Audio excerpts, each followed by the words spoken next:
Et nos modes de transport sont aussi au cœur des réflexions écologiques. En ville, l'électrique prend de plus en plus de place et pas seulement au niveau des voitures. Il existe aujourd'hui toutes sortes de machines qui vous permettront d'avaler les kilomètres sans polluer. Fabrice Collaro et Olivier Cresta.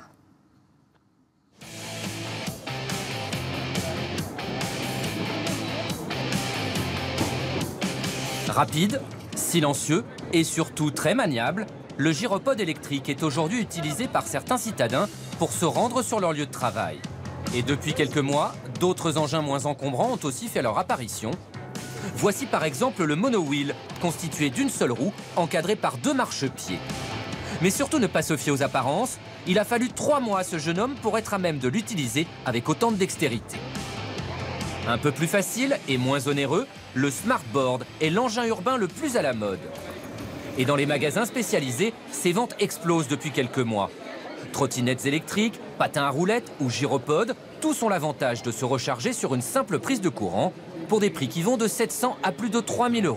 C'est une toute nouvelle catégorie de produits, la mobilité électrique, et c'est vrai qu'on voit un certain engouement des consommateurs à découvrir ces produits qui avant étaient encore très chers et qui deviennent de plus en plus accessibles.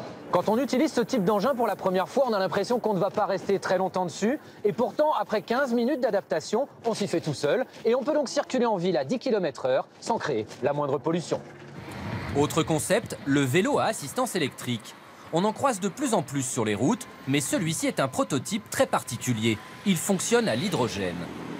Ce vélo est un vélo à assistance électrique. Donc il y a d'abord un moteur que vous voyez ici.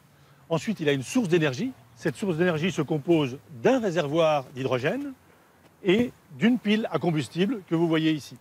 Bien sûr, il faudra réduire la taille de cette pile à combustible, mais l'avantage est qu'il n'y a plus besoin de brancher ce vélo à une prise électrique pour recharger sa batterie. Et à propos de rechargement, on trouvera bientôt ce type de caisson dans des villes bretonnes.